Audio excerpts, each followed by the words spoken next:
कहानी की शुरुआत होती है एक ऐसी दुनिया से जो हम जैसे आम लोगों की सोच से बहुत परे है। इस दुनिया में इंसान ऐसे खतरनाक और वहशी जानवरों के साथ रहते थे जिनके साथ जीवन की कल्पना करना भी नामुमकिन लगता है। यहाँ एक रेगिस्तान था जिसके बीचों बीच एक रहस्यमय टावर था और उसके आसपास हर वक्त काले बादल और बिजली रहती थी। इसके बाद हम एडमिरल नाम के एक आदमी की शिप को देखते हैं जो रेगिस्तान को पार करते हुए इसी टावर की ओर बढ़ रही थी। अचानक रास्ते में डायब्लो नाम के एक राक्षसी जानवर ने उन पर जानलेवा हमला कर दिया। वह अपने भारी भरकम शरीर से एडमिरल की शिप को पलटने के लिए बढ़ा तो एडमिरल ने शिप को घुमाकर उसके रास्ते से हटने की कोशिश की। उसकी यह तरकीब कामयाब रही, लेकिन बदकिस्मती से हैंडलर को शिप में से गिरने से बचाने के चक्कर में हंटर नाम का एक लड़का खुद शिप से बाहर गिर गया और बेचारा वहीं छूट गया। दूसरी ओर धरती पर कैप्टन नेटली अर्थनीज अपनी सिक्योरिटी टीम के साथ एक मिशन पर थी। वह यहाँ पर फौजियों की एक दूसरी टीम को ढूंढने के मिशन पर आई थी। उनके पास सुराग के तौर पर सिर्फ उनका आखिरी SOS मैसेज था और रास्ते में उन्हें गाड़ी के टायर के निशान मिले जो एक जगह आकर अचानक रुक गए, मानो उनकी गाड़ी हवा में गायब हो गई हो। इसके अलावा वहाँ सड़क किनारे कुछ अजीबोगरीब पत्थर थे जिन पर कुछ खुफिया निशान बने थे। तभी अचानक उन्हें रास्ते से एक बहुत बड़ा तूफान आता दिखाई दिया जो तेजी से उनकी ओर बढ़ रहा था। अब उनकी टीम अपनी गाड़ियों में बैठकर भाग निकली, पर आंधी से निकली बिजली ने अचानक उन्हीं अजीबोगरीब पत्थरों को रोशन कर दिया। तूफान इतना तेज था कि जल्द ही वह उनकी गाड़ियों तक पहुंच गया और अचानक उन सबको निकलकर एक पोर्टल में धकेल दिया। उनकी गाड़ियां बवंडर में बुरी तरह उलट पलट रही थी। कुछ देर बाद अचानक उनकी गाड़ियां जमीन पर आ गिरी और उन सब ने बाहर आकर देखा कि अब तूफान थम चुका था। अब वह सामने मौजूद पहाड़ियों पर मंडरा रहे थे जिनके बारे में उनके नक्शे में कोई जानकारी नहीं थी। उन्होंने देखा कि इस रेगिस्तान में कई रेत के टीले थे, लेकिन नक्शे के मुताबिक रेत के टीले उनकी लोकेशन से 20 किलोमीटर दूर होने चाहिए। इसी के साथ उनके सभी इलेक्ट्रॉनिक डिवाइसेस ने काम करना बंद कर दिया। इसलिए उन्होंने सूरज की मदद से दिशा का पता लगाकर वापस लौटने का फैसला किया। तभी एक्स को कुछ दिखाई दिया और जब उसने पास जाकर देखा तो पता चला कि ये खोई हुई टीम की गाड़ियां थीं। उनके पास बुरी तरह जली हुई लाशें पड़ी थीं। इसके अलावा वहां कांच के टुकड़े और खाली गोलियों के शेल्स मिले, जिसका मतलब ये था कि मरे हुए फौजियों ने अपना बचाव करने की कोशिश की थी। खैर, जिसने भी उन पर हमला किया था उसने रेत पर कोई निशान नहीं छोड़े थे। अब टीम इस सोच में पड़ गई कि इसके पीछे आखिर किसका हाथ था और अपनी गाड़ियों में निकल पड़ी, मगर वे यह नहीं जानते थे कि हंटर अपनी दूरबीन से उन पर नजर रखे हुए था। इसके बाद वह सब एक बार फिर रुक गए क्योंकि यह नजारा उन्होंने पहले कभी नहीं देखा था। उनके सामने एक बहुत बड़े जानवर का कंकाल था जो किसी डायनासोर से भी कई गुना बड़ा था। इसी दौरान पीछे से हंटर ने उन पर एक तीर चला दिया तो फौजियों ने उसकी दिशा में जबरदस्त गोलीबारी शुरू कर दी। तभी कैप्टन अर्थनीज ने तीर पकड़ा और सबको रुकने को कहा क्योंकि तीर सिर्फ चौक का बना हुआ था, यानी कोई उन्हें सिग्नल दे रहा था कि यहाँ पर खतरा है। उसी बल अचानक डायब्लोस रेत से बाहर आ गया तो वे सब फिर से गाड़ियों में भाग निकले। उन्होंने हर एक हथियार से हमला करके देखा, मगर डायब्लोस पर कोई असर नहीं हो रहा था। आखिरकार उसने गाड़ी को टक्कर मारी और वह कई बार पलटकर गिर गई, जिससे एक्स की मौके पर ही मौत हो गई। दूसरी ओर स्टीलर नाम का एक फौजी डायब्लोस का शिकार बनने से पहले भागकर दूसरी गाड़ी में चढ़ गया, लेकिन जल्द ही डायब्लोस ने इस गाड़ी को भी बेरहमी से पलट दिया और फिर स्टीलर को अपने दांत में फंसाकर उड़ा दिया। मरने से पहले स्टीलर ने उस राक्षस पर कई ग्रेनेड्स फेंककर हमला किया, जिससे उस खतरनाक जानवर को ज्यादा नुकसान नहीं पहुंचा, लेकिन उसके बाकी साथियों को पत्थरों के बीच छुपने का मौका मिल गया। दूसरी ओर हंटर ने डायब्लोस को रोकने के लिए उस पर एक तीर से हमला किया और इधर फौजियों की टीम तुरंत एक गुफा में कुप गई। डायब्लोस इतनी छोटी गुफा में नहीं घुस सकता था, इसीलिए उसने एक बार के लिए टीम का पीछा छोड़ दिया। इस मुसीबत मुनफन्स का डैश काफी घबरा रही थी, मगर तब अर्थमीज ने लीडर के तौर पर सबको आयर्ट दिया कि वह अपनी ड्यूटी करते हुए यहाँ से जिंदा बचकर वापस जाएंगे। लेकिन उसी पल अचानक एक स्पाइडर जैसे जानवर ने उसे अपने पंजों में दबोचकर उठा लिया। इस राक्षस का नाम था नर्सल। उसने अर्थमीज को काटा, जिससे उसके शरीर में जहर चला गया और फिर वह उसे नीचे फेंककर भाग निकला। इधर फौजियों ने उस पर गोलीबारी की और वहीं मार्शल और लिंकन ने अर्थमीज को CPR देने की कोशिश की, पर अफसोस कोई फायदा नहीं हुआ। तब डैश ने सबको भागने को कहा क्योंकि रात होने की वजह से नर्सल उन पर हमला करने आ रहे थे। लिंकन, मार्शल और डैश को लगा कि अर्थमीज मर चुकी है, इसीलिए वह सब गुफा की ओर भागे। उधर दूर एक पहाड़ की छोटी से हंटर नर्सल पर हमला कर रहा था, लेकिन जब एक जानवर उस पर हमला करने के लिए आया तो वह भाग निकला। वहीं दूसरी ओर डैश भागते डे नीचे गिर गई, जिससे उसके साथी भी रुक गए। इसी मौके का फायदा उठाकर एक जानवर ने मार्शल को दबोचकर उठा लिया। उधर अचानक अर्नमीज को होश आ गया और उसे अपने साथियों के चीखने चिल्लाने की आवाजें सुनाई दी, लेकिन तभी एक नर्सल ने फिर से उस पर हमला करके उसे बेहोश कर दिया। इसके बाद जब उसकी आंख खुली तो वह एक नर्सल के घोंसले में ककन में कैद थी। वह जैसे तैसे ककन से बाहर निकली तो उसने देखा कि वहां हड्डियों का ढेर था और साथ ही मार्शल और डेश के शरीर भी ककस में बंद थे। अर्थमीज ने दर्द से झमते हुए मार्शल का गिरा हुआ बैग उठाया, जिसमें उसे एक टॉर्च, एक ऑक्सीजन कैन और बंदूक की कुछ गोलियां मिली। अब वह टॉर्च जलाकर स्पाइडर के जालों भरे रास्ते से आगे बढ़ी। उसने लिंकन को आजाद किया और कहा कि उसकी छाती में काफी तेज दर्द हो रहा है। अब अर्थमीज लिंकन को कंधा देकर बाहर और लेकर गई, लेकिन अचानक उसकी टॉर्च बंद पड़ गई। उसी पल एक नर्सल उनके सामने आ गया तो अर्थमीज ने आग मशाल जलाकर उसे दूर हटाने की कोशिश की और इसी दौरान लिंकन के शरीर का दर्द बढ़ गया तो उसने अपनी शर्ट फाड़कर देखा कि उसके जख्म पर अंडे पनप रहे थे। अचानक नर्सल पर लिया। जैसे ही वह अर्थमीज को पकड़ने के लिए आगे बढ़ा तो उसने आग पर ऑक्सीजन छिड़ककर पूरे घोंसले में आग लगा दी। अर्थमीज जैसे तैसे रंगकर घोंसले से बाहर निकलने वाली थी कि ऐन वक्त पर एक नर्सल ने उसकी टांग पकड़कर उसे वापस खींच लिया। तब अर्थमीज ने उस पर गोलियां फेंक दी, जो आग की चपेट में आते ही फट गई और आखिरकार वह सही सलामत घोंसले से बाहर आ गई। अब सुबह हो चुकी थी और धूप की वजह से नर्सल ने उनका पीछा नहीं किया, लेकिन उसे अभी भी ऐसा लग रहा था कि उसके शरीर पर हजारों कीड़े चल रहे हैं, इसलिए वह पागलों की तरह अपने शरीर को कुरेदने लगी। तभी जमीन पर उसे एक गोली मिली तो उसने गोली खोलकर उसका बारूद अपने पैर के जख्म पर लगाया और फिर 2 पत्थरों को रगड़कर चिंगारी पैदा की, जिससे बारूद जल उठा और उसका जख्म भर गया। इसके बाद वह पहाड़ी पर चढ़कर इस इलाके की जांच पड़ताल करने पहुंची, लेकिन उसे चारों ओर रेगिस्तान और उस काले बवंडर के सिवाय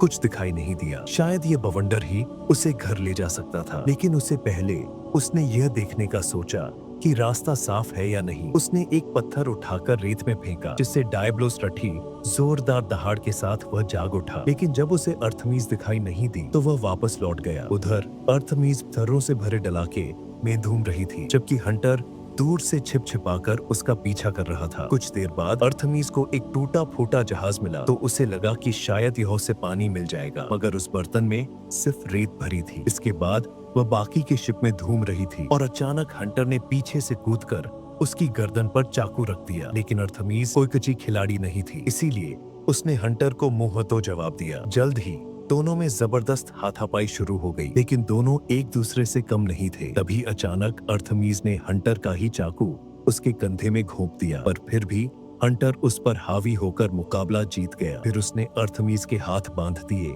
और उसे अपनी खुफिया गुफा की ओर ले गया। उसने अर्थमीज से तेज चलने को कहा, क्योंकि रात होने पर नर्सिया कड़ियाओं उन पर हमला कर सकती थी, लेकिन अर्थमीज जमीन पर गिर गई और उसने बड़ी ही चालाकी से एक कांच का टुकड़ा उठा लिया। इसके बाद दोनों हंटर की गुफा में पहुंचे, जहां हंटर ने पानी पिया और पत्थरों पर लगी काई खाई, लेकिन उसने अर्थमीज को कुछ नहीं दिया। जब अर्थमीज ने कुछ कहने की कोशिश की तो हंटर ने उसे चुप कर दिया, क्योंकि बाहर नर्सिया उन पर घात लगाए बैठे थे। फिर बाद में हंटर ने जड़ी बूटियों से खास मरहम बनाकर अपने कंधे के जख्म पर लगाया। फिर उसने 2 छोटी छोटी मूर्तियों की पूजा की। इसके बाद अर्थमीज सोने का नाटक करने लगी, मगर असल में वह अपने हाथों की रस्सियों को कांच उस टुकड़े से काट रही थी। फिर अगली सुबह हंटर बाहर के हालात देखने गया, लेकिन जब वह वापस आया तो देखा कि अर्थमीज वहां नहीं थी। उसी समय अर्थमीज ने पीछे से उस पर हमला करके उसे बांध दिया। फिर वह हंटर के बाउल से पानी पीने लगी तो हंटर ने अपने पैरों से बाउल गिरा दिया ताकि वह पानी न पी सके। वे दोनों एक दूसरे की भाषा तो समझते नहीं, तो गालियां देने का कोई फायदा नहीं था, इसीलिए अर्थमीज ने गुस्से में उसकी मूर्तियां तोड़ डाली। ये देखकर हंटर आग बबूला हो उठा और अर्थमीज पर हमला करने के लिए कूद पड़ा। दोनों इस जबरदस्त लड़ाई शुरू हो गई और वे लड़ते लड़ते गुफा से बाहर आ गए। अचानक हंटर लुढ़कते हुए नर्सिया के घोंसले में जा गिरा, पर ठीक वक्त पर अर्थमीज ने उसे हाथ थमाकर उसकी जान बचाई। उसने हंटर को ऊपर खींचा और उसकी रस्सियां काट दी ताकि उसे समझ आ सके कि अर्थमीज उसकी दुश्मन नहीं है। फिर उसने हंटर को चॉकलेट का एक टुकड़ा दिया जिसे खाकर हंटर को बहुत अच्छा लगा। बाद में हंटर ने उसे अपनी पोटली में से पीने का पानी दिया। इसके बाद दोनों चलते चलते पहाड़ी इलाके के किनारे तक पहुंचे। फिर उन्होंने जैसे तैसे एक दूसरे को समझाया कि उन्हें कुछ भी करके बवंडर तक पहुंचना होगा, मगर रास्ते में उन्हें डायब्लोस का सामना करना होगा। अर्थमीज ने कहा कि उन्हें मिलिट्री के पास वापस जाकर हथियार लाने चाहिए, लेकिन हंटर ने उसे जैसे तैसे समझाया कि ये बनुकेनी जानवरों का कुन्ही बिगाड़ सकती। फिर वह उसे समझाया कि अगर वे एक नस्लाइन को मारकर उसका जहर इक्का कर ले तो उसकी मदद से वे डायब्लोस को हरा सकते हैं। अर्थमीज उसके प्लान से सहमत थी और वह खुद नर्सिया का शिकार बनने को तैयार हो गई ताकि हंटर उसका जहर निकाल सके। जैसे ही सूरज डूबा, वह पत्थरों के इलाके में जाकर नर्सिया का ध्यान आकर्षित करने के लिए गाना गाने लगी। उनका प्लान कामयाब रहा और जैसे ही एक नर्सिया वहां आया, अर्थमीज तुरंत अपने बिछाए हुए जाल की तरफ भागी। अचानक नर्सिया का पैर एक रस्सी में फंस गया और हंटर ने ऊपर से कूदकर अपनी भारी भरकम तलवार से उसके सिर के 2 टुकड़े कर दिए। फिर उन्होंने उसका डंक काट लिया और बाकी नर्सिया के आने से पहले वहां भाग निकले। फिर वे दोनों अपनी गुफा में गए, जहां हंटर ने अर्थमीज को बताया कि वह मूर्ति जो उसने तोड़ी थी, इसमें स्किट को रहस्यपूर्ण तरीके से प्रस्तुत किया गया है, जिससे पाठक की रुचि बनी रहती। वो उसके मरचुक माँ बाप की थी। अगले दिन उन्होंने अपने पान को अंजाम देना शुरू किया। उन्होंने नर्सल के डंक को एक तीर के आगे बांध दिया और फिर टूटी हुई शिप में एक जाल फेंक दिया। विजया हंटर ने अर्थमज को कुछ हथियार दिए, जिनमें से एक ताकतवर हुक था और साथ ही 2 ऐसे ब्लेड थे जो निकलते थे। सबसे पहले उन्होंने एक लकड़ी का बर्तन सीधा रेगिस्तान में फेंक दिया, जिसके बाद डायब्लोस गुस्से में अपनी नींद से जाग उठा। अर्थमज और हंटर अपने हथियार लेकर भाग निकले और डायब्लोस तेजी से उनका पीछा करने लगा। अचानक डायब्लोस रेत के अंदर छुप गया, जिससे वो दोनों वहीं रुक गए। अब अर्थमज ने खुद को डायब्लोस के सामने शिकार की तरह पेश करने का फैसला किया, जबकि हंर अपने हथियार लेने दौड़ा, मगर दौड़ते हुए उसके माँ बाप की मूर्तियां नीचे गिर गईं। जैसे ही हंटर उन्हें उठाने के लिए रुका, डायब्लोस ने अचानक रेत से निकलकर उस पर हमला कर दिया। तब हंटर ने बिना समय गवाए जहर वाला तीर चलाया, जो सीधा उसकी आंख में जा लगा। इससे डायब्लोस को इतना गुस्सा आया कि वह हंटर को खत्म करने के लिए दौड़ा, लेकिन अर्थमज ने पीछे से अपनी मशीन गन से वार करके उसका ध्यान भटका दिया। अब डायब्लोस को जहर के कारण सब कुछ धुंधला दिख रहा था, पर फिर गोलियां उसका कुछ नहीं बिगाड़ पाईं। उसने दौड़कर अर्थमज की गाड़ी को उड़ाकर दूर फेंक दिया। जैसे तैसे अर्थमज गाड़ी से बाहर निकली, जिसके बाद डायब्लोस फिर उसके पीछे पड़ गया। इसी मौके का फायदा उठाकर हंटर उसके सिर पर कूद गए और उसकी बीचों बीच अपनी तलवार घोंप दी। बदकिस्मती से वह इतनी अंदर तक नहीं गई और डायब्लोस अपना सिर झटक कर उसे दूर खड़ी गाड़ी पर फेंक दिया। खैर, अब भी अर्थमज ने हिम्मत नहीं हारी। उसने अपना हुक डायब्लोस के सिर में अटका दिया और रस्सी के साथ उड़कर सीधा उसके सिर पर जा पहुंची। फिर उसने और जोर से तलवारों को अंदर धकेला और आखिरकार डायब्लोस की मौत हो गई। उधर हंटर अब भी बेहोश था, इसलिए अर्थमज ने आसपास की गाड़ियों से सारा जरूरी सामान इकट्ठा किया और फिर डायब्लोस की त्वचा का एक हिस्सा काटकर हंटर को उस पर लिटाया। उसे अपने कंधों पर खींचकर आगे बढ़े। कुछ घंटे चलने के बाद आंधी तेज हो गई, तो अर्थमज ने जुगाड़ लगाकर अपने सामान से एक टंट लगाया और फिर इमरजेंसी आर्मी किट की मदद से हंटर के दिल की धड़कनें चालू रखी। कुछ समय बाद आंधी रुकी तो वह दोनों रेत में पूरी तरह दबे हुए थे, मगर टंग की वजह से दोनों की जान बच गई थी। इसी वजह से वो सही सलामत बाहर आ गए। इसके बाद वो दोनों काफी देर तक चलते रहे और आखिरकार एक ओएसिस पर पहुंचे। इस इलाके में एसोरस नाम का एक बड़ा जानवर था, पर हंटर ने बताया कि ये जानवर शाकाहार है, हमें कुछ नहीं कहेगा। फिर जब अर्थमज पानी पीने आगे बढ़ी तो अचानक सेफलस नाम के एक मंस्टर ने उस पर हमला कर दिया। उसी बल हंटर ने अपनी तलवार के तेज तर्रार वार से उसके 2 टुकड़े कर दिए और बाद में वो दोनों उसी को पकाकर खाने लगे। खाना खाने के बाद जल्द ही रात हो गई, पर तभी अचानक ओएसिस में आग लग गई, जिसे देखकर वे काफी घबरा गए। असल में एक और अजीब सा जानवर ने वहां हमला कर दिया था और ये आज तक के मॉन्स्टर्स में से सबसे बड़ा और भयानक था। इसका नाम था रैथल और यह किसी ड्रैगन की तरह अपने मुंह से आग उगलता था। अचानक डरे हुए एप्रेक्स का झुंड रैथल से बचकर भागता हुआ वहां आ पहुंचा। हंटर तो उनसे बचकर छुप गया, मगर अर्थमज का पैर मुड़ गया और वह जमीन पर ही गिर गई। उसे लगा कि वह एप्रेक्स के नीचे दबकर मर जाएगी, मगर तभी अचानक एक आदमी उसके सामने आया। इस आदमी का नाम था एडमिरल, जिसे हमने कहानी की शुरुआत में देखा था। उसने अपनी आग उगलने वाली तलवार की मदद से एब्रेक्स को अर्थमज के पास आने से रोका नहीं। अर्थमज ने भी एडमिरल की तरह खड़े होकर अपने ब्लेड से आग निकाली। उधर हंटर भागते हुए एक पहाड़ी की चोटी तक आ गया। तभी वह पीछे से आ रहे एप्रिकॉस के झुंड के साथ नीचे गिरने ही वाला था कि समय रहते हैंडलर ने रस्सी पकड़कर उसे गिरने से बचा लिया। सारे एप्रिकॉस के जाने के बाद अर्थमिस ने एडमिरल का शुक्रिया अदा किया। तब एडमिरल ने इंग्लिश में जवाब दिया, जिसे सुनकर अर्थम हैरान हो गई। इसके बाद एडमिरल ने उसे एक मुक्के में बेहोश कर दिया। बाद में जब उसकी आंख खुली तो वह एक शिप के पिंजरे के अंदर कैद थी और एडमिरल के साथ उसे घेर कर खड़े थे। इधर हंटर उसे कैद में देखकर बहुत दुखी था, पर इस समय वह कुछ नहीं कर सकता था। हंटर के जाने के बाद अर्थम ने देखा कि उसके पैरों के नीचे एक ताला था। उसने एक बेंच की मदद से ताला तोड़कर दरवाजा खोल लिया और सीधे किचन में पहुंच गई। जैसे ही उसने एक चाकू चुराने की कोशिश की, अचानक एडमिरल की बिल्ली जैसी दिखने वाली शेफ पलिसो को देखकर वह डर गई। उसने अर्थम को कुछ भी उठाने नहीं दिया। तभी हंटर ने वहां आकर उसे खुशखबरी दी कि अब वह आजाद है। फिर हंटर अर्थम को एडमिरल के पास ले गया, जिसने अर्थम की हथकड़ियां खोली और अपनी गलतफहमी के लिए माफी मांगी। असल में एडमिरल धरती के लोगों से पहले भी मिल चुका था और वह जानता था कि उन्होंने अपने प्लेनेट का क्या हाल किया है। वहीं से उसने इंसानों की भाषा भी सीखी थी। खैर, फिर उसने अर्थम को समझाया कि अब वे एक दूसरी दुनिया में पहुंच चुके हैं और इस सब की वजह वह स्काई टावर है, जो काले बवंडर से घिरे पहाड़ की चोटी पर मौजूद है। इसे किसी पुरानी सभ्यता ने बनाया होगा, जो आज के मुकाबले काफी ज्यादा आधुनिक रही होगी। उस सभ्यता के लोग एक दुनिया से दूसरी में जाया करते थे, पर शायद अब किसी वजह से खुद ही खत्म हो गए। एडमिरल को शक था कि धरती का जरूर इससे कुछ लेना देना है। अब उनका मिशन था इस टावर तक पहुंचना, लेकिन रास्ते में रथलो उनके लिए खतरनाक अड़चन बनकर खड़ा था। एडमिरल ने कहा कि अगर अर्थम रथलो को हराने में उनकी मदद करेगी तो बदले में वे उसे घर पहुंचाने की पूरी कोशिश करेंगे। यह सुनकर अर्थम उनका साथ देने को राजी हो गई। फिर अगले सुबह पूरी टीम पहाड़ी की ओर निकल पड़ी और कई घंटों की मुश्किल चढ़ाई के बाद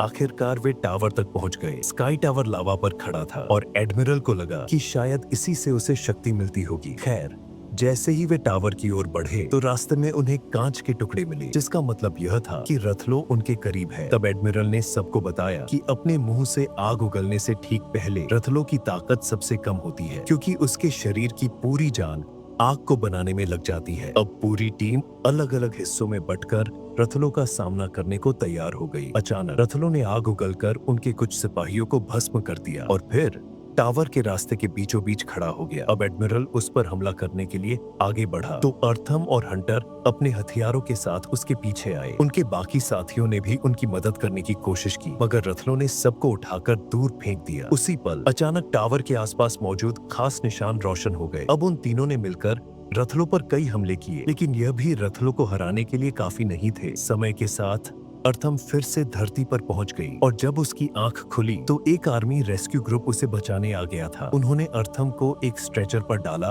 और अपने प्लेन में ले जाकर उड़ान भरी, लेकिन वह ज्यादा दूर नहीं जा सके क्योंकि अचानक वे काले बवंडर में फंस गए और रथलो उड़ता हुआ धरती पर आ पहुंचा। उसने इस प्लेन को बुरी तरह तहस नस कर दिया और फिर 2 गाड़ियों के पीछे दौड़ा। फौजियों की लगातार गोलीबारी से उसे कोई फर्क नहीं पड़ा और उसने आग उगलकर सबको वहीं भस्म कर दिया। इधर अर्थम जैसे तैसे अपनी जान बचाकर प्लेन से बाहर आ गई और तब उसके दिमाग में एक प्लान आया। उसने प्लेन से 2 मशालें निकाली। रेतल की ओर भागते हुए उसने अपना हुक उसके पंख में गाड़ दिया। जैसे ही वह हुक के साथ उड़कर उसके पंख पर पहुंची, उसने अपने चाकू से उसका पंख चीर डाला। यह देखकर रेथल गुस्से से भर गया और अब वह आर्थिमीस पर आग उगलने ही वाला था कि तभी आर्थिमीस ने उसी वक्त एक मशाल जलाई, जिसमें उसका हाथ भी काफी जल गया। फिर उसने तुरंत मशाल सीधा राथलो को मारने के लिए फेंक दी। ये भी राथलो को मारने के लिए काफी नहीं था। अब वह फिर से आर्थिमीस का खात्मा करने ही वाला था कि ऐन वक्त पर हंटर ने वहां आकर उस पर कई धुआंधार तीर चला दिए। एक तीर